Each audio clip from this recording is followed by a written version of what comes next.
Nejde mi o to kilo. No, tak ty vole, ať si dělají vozovky nahoře, dělám čárky. Počkej!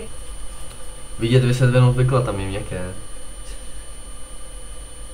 To je úplně jedno pičochu, ale na konku fakt řeším diakritiku a pravopis, ale teď ji napíšu. Tady ale potom piču, když někde něco píšu, tak jsem z toho úplně zdementělej a mám to taky v piči těžce. Přesně takhle to bylo.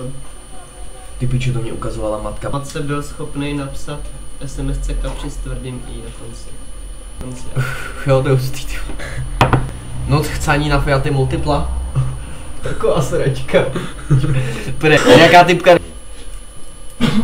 Že bude chtít vyhovět všem, chudí budou. Tady to je tyko, jo, jako by španě bylo. Znáš tohle ty kokot? V 15.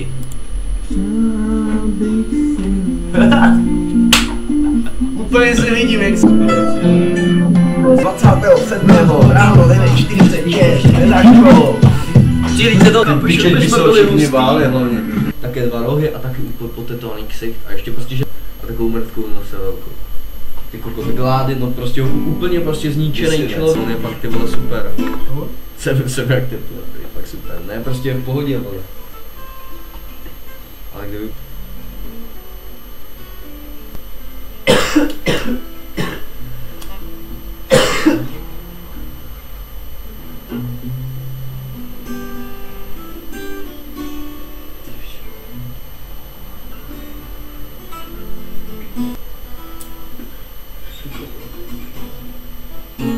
signatury jeho kytar, že jo, mrtě brutálně, prostě úplně stejný kopie, všechny nálepky na stejném místě.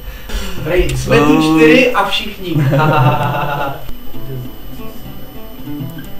Vždycky propích injekcí, tam jen seděl, měl mrtě injekcí, to propích vždycky. Mám tu nějaká a dalších 15 vajec, než jdu spát. Dobré,